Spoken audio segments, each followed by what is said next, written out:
예, 제가 지난주 강림절 첫 번째 주일 설교 마지막 부분에 이런 말로 설교를 마무리했습니다.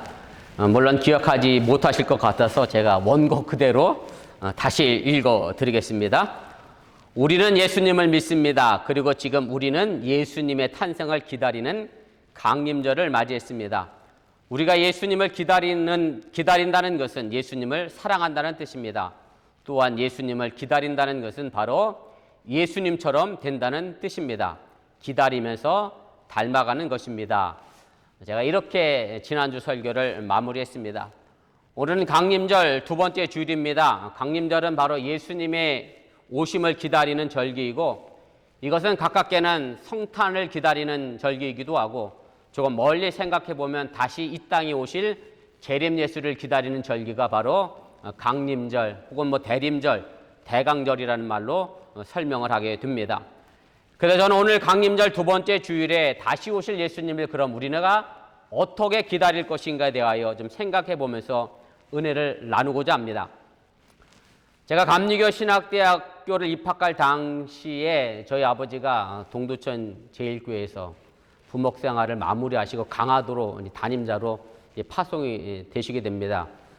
제가 동두천 제1감리교에 있는 동안에 우리 집사람을 만났습니다. 물론 그때는 연인 사귀는 아니었고 그냥 못생긴 동생이었는데 군대 갔다 와서 제대하고 보니까 아이고 이쁜 아가씨로 바뀌었더라고요. 그래서 제가 그때부터 연애해서 지금 결혼했습니다만 아무튼 저희 아버지 덕에 제가 결혼한 사람입니다. 저희 아버지가 강화도로 목회를 가셔서 제가 강화도에서 특이하게 경험했던 것이 있는데, 물론 강화도가 지금은 섬이라고 되어 있긴 합니다만 섬은 아닙니다. 제가 있을 당시에는 다리가 하나 있었고 지금은 인천 쪽으로도 다리가 하나 더 나와서 강화도는 섬이지만 섬이 아닌 곳이고, 가보신 분들 계시겠습니다만은 참 살기 좋은 섬이고요. 여러 가지 특산물이 많은 섬이 바로 이제 강화도입니다. 그래서 제가 강화도에서 처음 본 특산물이 바로 이제 화문석이라고 하죠. 왕골로 만든 화문석이라고 하는 돗자리를 굉장히 신기하게 제가 봤던 적이 있었고, 또 하나 본 것이 있는데 이제 밴댕이라고 하는 작은 생선입니다. 강화도 사람들은 김장을 담글 때 이 밴댕이 젓갈을 써요. 여러분들 보셨는지 모르겠어요. 그래서 저도 강화도 가서 첫 김장을 먹는데 글쎄요, 김장 김치 속에 생선이 통째로 들어가 있어요. 이렇게 그대로 통째로 젓갈을 담으셔갖고 좀 으깨서 좀 담으면 그래도 먹겠는데 생선 이만한 게 눈을 둥그렇게 뜨고 쳐다봐서 저도 이제 깜짝 놀란 적이 있는데, 강화도 분들은 또 그게 맛있다고 이제 잘 드셔요. 그래서 어쨌든 제가 김치를 먹다 보면 이제 밴댕이를 통째로 먹던 그런 경험도 했습니다. 물론 밴댕이라는 생선을 보신 분들도 있겠습니다만 많은 분들이 아마 보지 못했을 거고, 서해안 쪽에 많이 잡히는 그런 생선인데, 흔히 속이 좁고 성질이 급한 사람을 가지고 이제 밴댕이 소갈머리 혹은 밴댕이 소갈딱지다 이런 말로 놀리게 됩니다. 실제로 밴댕이는 성질이 급해서요, 어부가 그물로 밴댕이를 잡으면 바로 그물에 걸리자마자 죽게 되고요. 그래서 실제로 밴댕이가 살아있는 것으로 회 떠먹는 것을 보는 경우는 거의 드뭅니다. 대부분 이제 밴댕이는 그물에 걸리자마자 죽게 되고, 그래서 밴댕이를 잡는 어부가 밴댕이가 왜 그물에 걸리자마자 죽을까 이렇게 생각해 봤는데, 밴댕이의 속이 너무 조그매서 그런 거 아닌가. 그래서 그때부터 밴댕이가 속이 좁다. 그래서 밴댕이 속 좁은 사람들 가지고, 흔히 화 잘 내는 사람들 가지고 혹은 잘 이해하지 못하는 사람들 가지고 그때부터 밴댕이 소갈머리, 밴댕이 소갈딱지라는 말로 이제 속담처럼 이제 사용하게 됩니다.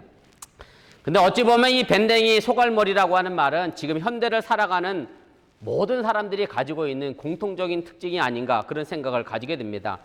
말 그대로 오늘날 사람들은 이제 속결이지요. 무엇이든지 바로 이제 응답되기를 원하고 해결되기를 원한다고 하는 그런 말입니다.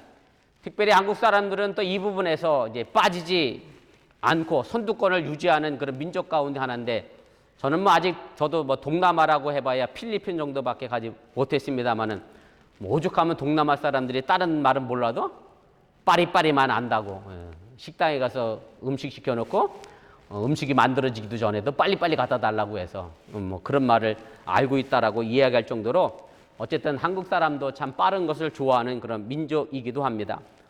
저는 밥을 상당히 늦게 먹습니다. 저희 집사람의 속도에 비하면 거의 2배 정도 느리다고 해도 틀리지가 않고요. 오죽했으면 저희 어머니가 군대 갈 때 뭘 걱정하셨느냐면 군대 가서 밥 못 먹을까 봐. 워낙 밥을 늦게 먹어서 저러다가 군대가 굶지 않을까 뭐 그렇게 염려를 하셨는데 막상 또 군대 가보니 빨리 먹게 되더라고요. 다 빨리 먹었는데 또 제대하고 나니까 여전히 또 느릿느릿 그렇게 밥을 먹습니다. 근데 사실 급하게 먹으면 제대로 씹지 않고 삼키는 경우가 많이 있어서 소화가 잘 되지 않습니다. 소화를 잘 시켜야 몸도 건강해지는 것처럼 우리의 감정이라는 것도 잘 소화시켜야 또 삭혀야 우리가 감정 그대로 화도 내지 않고 험한 말도 하지 않게 되는데 급하게 살다 보니까 이 또한 감정도 잘 삭혀내지 못해서 화도 잘 내고 험한 말도 쉽게 하는 것이 지금 현대인의 삶의 모습이라고 하는 얘기입니다. 제가 어제 아침 기도의 시간에도 설교를 했습니다마는 모든 일에는 다 순서가 있습니다. 그리고 그 순서대로 나름대로 다 때가 있습니다. 이 말은 우리에게는 그만한 시간이 필요하다고 하는 얘기입니다. 기다려야 합니다. 농부는 봄비와 여름 태양을 기다려야 추수를 할 수 있게 된다고 하는 얘기고 뱃속의 아기는 10달을 기다려야 제대로 건강한 아이로 태어나게 됩니다. 그렇지 않으면 어딘가 잘못될 수밖에 없다는 말씀입니다. 오늘 우리는 강림절 아기 예수의 탄생을 기다리는 계절에 서 있습니다. 이 기다림은 막연한 기다림이 아니고 더욱이 되는 대로 사는 기다림이 아님을 여러분들이 깨달으시길 바랍니다. 제가 지난주 설교 마지막 부분을 읽어드렸는데 기다리는 것은 바로 그 기다리는 사람을 닮아가는 것에 있음을 여러분들이 믿으시기를 바랍니다. 다시 말씀드려 예수님을 기다리는 사람은 예수님을 닮아가는 사람들이라고 하는 얘기고 우리는 예수님의 DNA를 가진 사람들이기 때문에 우리를 통해서 예수의 모습이 또한 나타나고 드러내야 한다는 사실을 여러분들이 잊지 마시기를 바랍니다. 오늘 우리가 함께 읽은 본문은 기다림의 본질이 무엇인가를 보여주는 그런 내용이고 다시 말씀드리면 우리가 어떻게 예수님을 기다려야 할 것인가를 알려주는 그런 말씀의 내용입니다. 오늘 본문의 시작은 예수님이 유대인의 명절이 돼서 예루살렘 성전에 가시는 것으로 출발하게 됩니다. 예수님이 어떤 명절에 가셨는지 그것이 중요한 것이 아니고요. 예수님이 왜 예루살렘 성전에 가셨는지가 중요한 이야기가 아님을 기억하시고 오늘 설교 제목처럼 우리가 어떻게 예수님을 기다릴 것인가에 초점을 맞춰 설교를 들어주시기를 주님의 이름으로 부탁을 드립니다.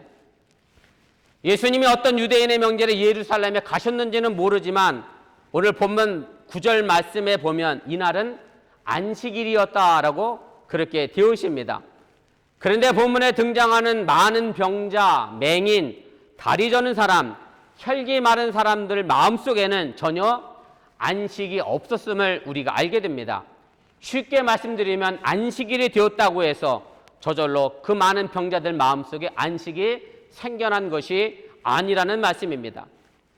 지금 저와 여러분들이 주일이라고 해서 교회에 와서 예배를 드립니다. 그리고 각 가정에서 또 온라인으로 함께 예배를 드립니다. 여러분들이 오늘 아침에 잠에서 깨고 나서 오늘 주일이니까 내 마음이 너무 행복하고 기쁘고 감사하다. 아마 이렇게 생각하시면서 눈을 뜨신 분은 있습니다. 제가 그렇습니다. 저만 있고 나머지 분들은 다 안 그러셨을 것이다. 그런 생각을 제가 하게 됩니다. 근데 이상하게도요. 주일 아침이면 가족 간에도 말다툼이 생기고 부부 간에도 싸움이 생기는 경우가 종종 있을 때가 있습니다. 주일이기 때문에 저절로 우리 마음속에 주님의 마음이 생겨나는 것은 아니라는 말씀입니다. 예수님이 가신 곳은 예루살렘입니다. 예루살렘의 이름은 평화의 성전이라고 하는 뜻을 가지고 있습니다. 예루라고 하는 뜻은 몰라도 여러분들이 살렘이라는 뜻은 아마 아실 수 있습니다. 이스라엘 사람들의 인사가 뭐죠? 샬롬이잖아요. 바로 샬롬에서 이 살렘이 나왔고요. 그래서 평화라는 의미가 샬렘 속에 담겨져 있는 얘기고 창세기에 보면 아비멜렉이 바로 또한 샬렘의 왕이었다라고 평화의 왕이었다라고 하는 그런 성경 구절도 있습니다. 그리고 예수님은 예루살렘 성전 안에 있는 베데스다 연못에 가셨습니다. 베데스라고 하는 말은 히브리어로 오늘 보면 자비의 집이라고 하는 뜻을 가지고 있습니다. 예루살렘, 베데스다 둘 다 참으로 좋은 이름이고 귀한 이름임이 틀림없습니다. 그런데 문제는 평화의 성전에 왔다고 해서 평화로워지는 것이 아니라는 데 있고 자비의 집에 왔다고 해서 자비로운 마음이 저절로 생기는 것이 아니라는 데 있습니다.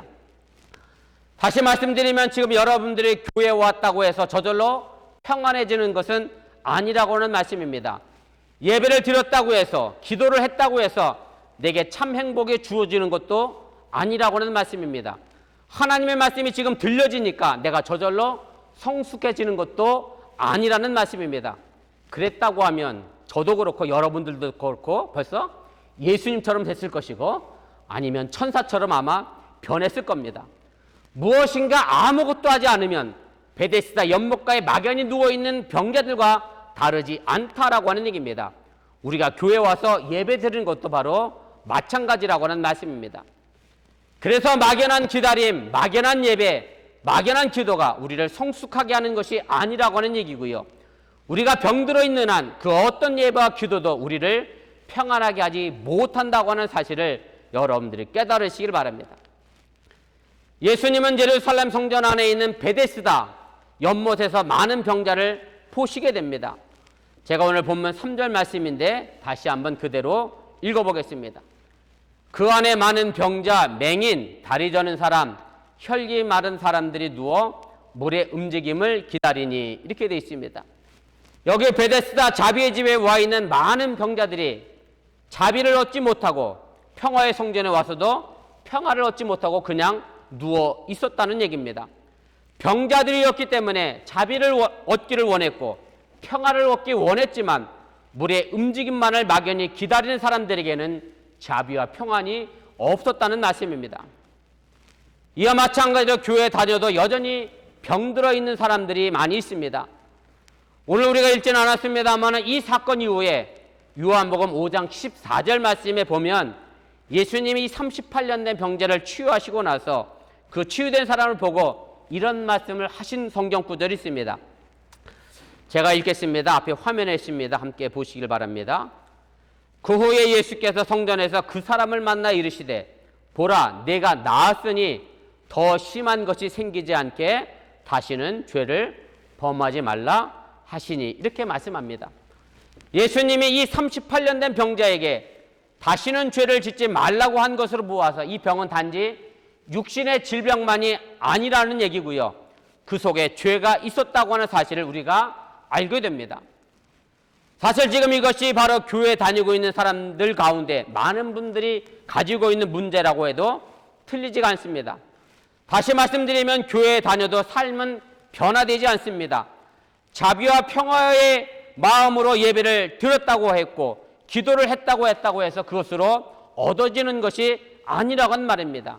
그냥 교회에 다닌 교인에 불과하다고 하는 얘기고 성도로서의 성장하는 모습을 가지지 못하고 있다라고 하는 얘기입니다.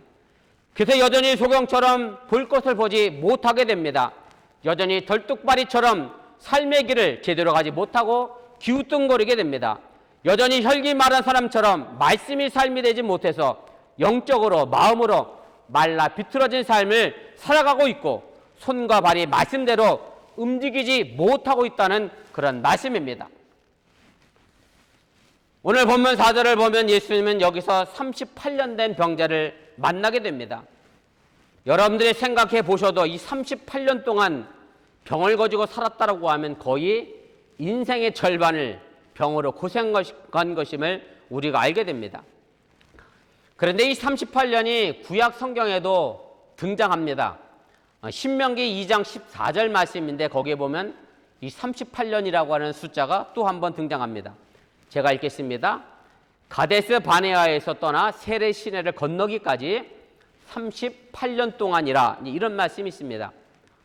여러분들이 아시는 것처럼 이스라엘 백성들은 애굽에서 나와 가나안 땅까지 몇 년을 거쳐 광야를 걸어갔느냐 하면 약 40년을 걸어 가나안 땅에 이르게 됩니다. 그런데 오늘 38년이라는 숫자가 뜬금없이 등장하게 됩니다. 그러니까 가데스 바네아에서 가나안 땅까지는 38년이 걸렸다고 하는 얘기고 그럼 애굽에서 가데스 바네아까지는 약 2년 정도의 시간이 걸렸다라고 하는 얘기입니다. 이집트에서 탈출한 이스라엘 백성에게 있어서 가장 기억하기 싫은 장소 가운데 하나가 있는데 그것은 바로 오늘 제가 신명기에서 읽어드렸던 가데스 바네아라고 하는 장소입니다. 왜 이 장소가 이스라엘 민족에게 잊힐 수 없는 그런 장소인가 하면 이곳에 가서 이스라엘 백성들이 한 일이 있습니다. 12명의 정탐꾼을 선택을 하죠. 그리고 가나안 땅을 가서 좀 정탐하고 와라. 그렇게 모세가 보내게 됩니다. 그리고 나서 이 12명의 정탐꾼이 이제 돌아오게 됩니다. 그런데 10명의 정탐꾼이 와서 보고하기를 이렇게 보고합니다. 가나안 땅에 갔더니 아낙 자손이 있더라. 그 아낙 자손들은 거인의 족속입니다. 그 사람들과 우리를 비교해 보니까 그 사람들은 엄청나게 크고 우리는 마치 메뚜기 같더라. 도저히 우리가 그 땅을 들어갈 수가 없다. 우리는 여기서 이 광야에서 죽게 될 것이다 라고 하는 이제 보고를 드리게 됩니다. 그리고 그 소식을 들은 이스라엘 백성들이 술렁이기를 시작하게 됩니다. 그러자 정탐꾼 가운데 2명이었던 여호수아와 갈렙은 이스라엘 백성들을 진정시키면서 이제까지 인도하신 하나님의 능력이라고 하면 아무리 거인 같은 가나안 족속이라 할지라도 우리가 능히 이겨낼 수 있을 것이라고 강하게 이야기를 했습니다마는 이스라엘 백성들은 이 2명의 말보다는 10명의 정탐꾼의 말을 듣고 낙심해서 밤새 통곡하면서 하나님께서 우리를 이 광야에서 칼아맞게 죽게 한다고 통곡하며 이제 울게 됩니다. 이제 그 원망의 소리를 이스라엘 백성들의 원망의 소리를 하나님께서 들으시고 그 벌로 바로 광야에서 40년 동안 지내야 하는 벌을 하나님이 내리시게 됩니다. 민수기 32장 13절 말씀입니다. 여호와께서 이스라엘에게 진노하사 그들에게 40년 동안 광야에 방황하게 하셨으므로 여호와의 목전에 악을 행한 그 세대가 마침내는 다 끊어졌느니라. 그래서 광야 40년 동안 하나님 앞에 불평했고 원망했던 1세대 출애굽한 백성들이 모두 광야에서 죽게 됐고 제2세대가 가나안 땅에 들어가게 됐다라고 하는 얘기입니다. 이스라엘 백성들의 광야 38년의 삶과 오늘 여기 38년 동안 병에 걸려 베데스다 연못에 누워있는 병자의 모습은 바로 같은 맥락에서 주어진 것이라고 하는 얘기고요. 이스라엘 백성들의 삶의 모습이 전혀 변하지 않았고 하나님의 백성으로서의 삶도 제대로 살아내지 못했다는 것을 우리에게 증거해주는 말씀임을 여러분들이 믿으시기를 바랍니다. 그리고 더 나아가 결국 이것은 오래 교회 다녔어도 여전히 시기와 질투, 원망과 불평을 입에 달고 있는 우리의 모습과 너무나도 비슷하다고 하는 사실 또한 여러분들이 깨달으시기를 바랍니다. 우리는 뭔가 달라져야 합니다. 달라져야 한다는 생각은 다들 합니다.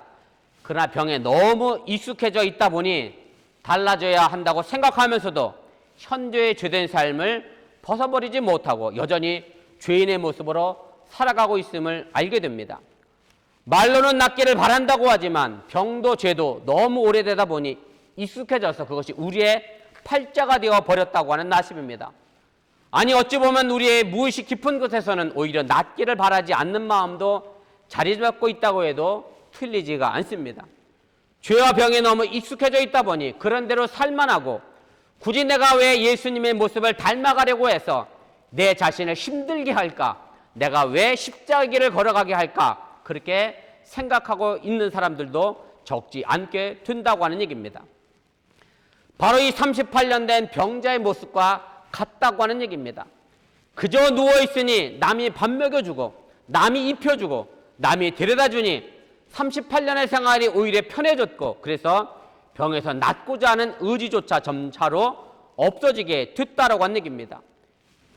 그래서 예수님은 이 38년 된 병자에게 본문 6절에서 내가 낫고자 하느냐라고 묻고 있음을 여러분들이 기억하시길 바랍니다.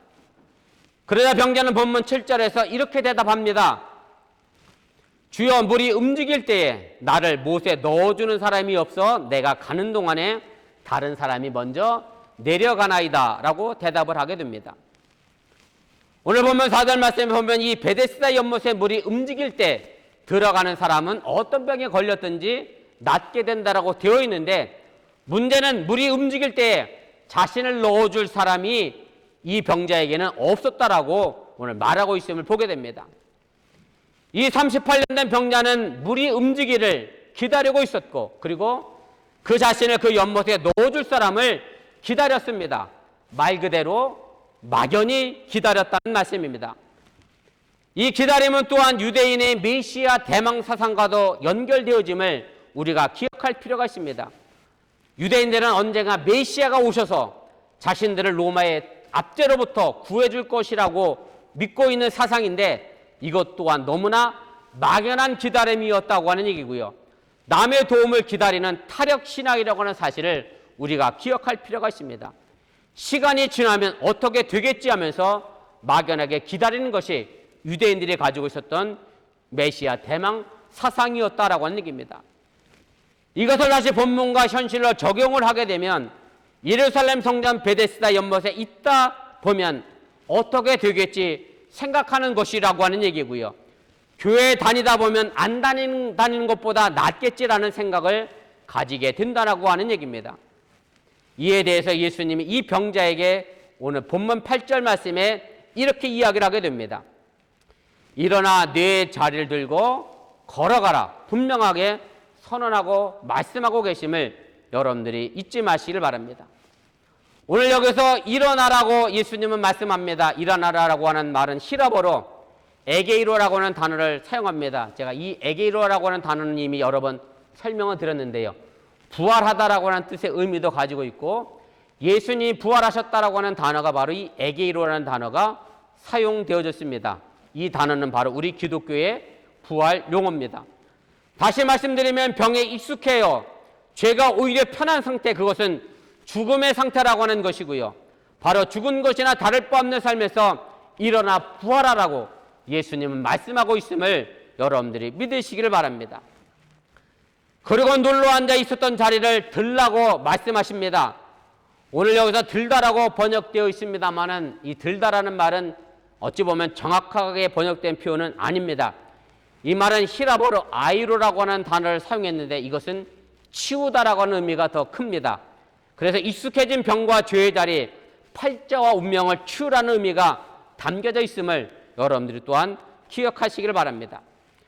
그리고 예수님이 38년 된 병자에게 걸어가라고 말씀하셨습니다. 걸어가라고 하는 히라보 단어가 페리파테오라고 하는 단어를 사용했는데 물론 이 단어가 걸어가다는 뜻도 있습니다만은 행하다, 일하다는 의미도 있음을 여러분들이 기억하시길 바랍니다. 에베소 2장 10절 말씀에 보면 이 페리파테오를 행하다로 번역을 하고 있습니다. 제가 에베소 2장 10절 말씀 읽어드립니다. 우린 그가 만드신 바라 그리스도 예수 안에서 선한 일을 위하여 지으심을 받은 자니 이 일은 하나님이 전에 예비하사 우리로 그 가운데서 행하게 하려 하심이라. 이렇게 행하다라는 말로 번역을 했습니다. 다시 말씀드리면 막연히 기다리지 말고 일하고 행하라는 말씀입니다. 이 말은 우리가 함께 읽은 본문 다음에 나오는 17절 말씀에 보면 내 아버지께서 이제까지 일하시니 나도 일한다라고 하는 말에서 일한다는 말과 또한 같은 단어의 의미임을 여러분들이 깨달으시길 바랍니다. 하나님만 일한 것이 아니라 주님 자신도 일하셨다라고 하는 얘기고, 그래서 지금 우리도 그리스도를 닮아가는 우리도 당연히 주님처럼 일해야 한다고 하는 사실, 행해야 한다고 하는 사실을 여러분들이 잊지 마시길 바랍니다. 막연히 강림절기 속에 막연히 기다리는 것이 아니라 행하고 일해야 한다고 하는 사실을 여러분들이 반드시 기억하시기를 바랍니다. 신앙이라고 하는 것은 지금 있는 자리를 치우는 것입니다. 팔자라고 여겨온 삶의 자리를 박차고 일어서는 것입니다. 신앙은 막연히 누구를 기다리는 것이 아닙니다. 다른 누군가가 아닙니다. 하늘에서 메시아가 갑자기 나타나서 구원의 손길을 뻗치는 것이 아닙니다. 신앙은 홀로 서서 자기 자신이 일하는 것임을 여러분들이 깨달으시길 바랍니다.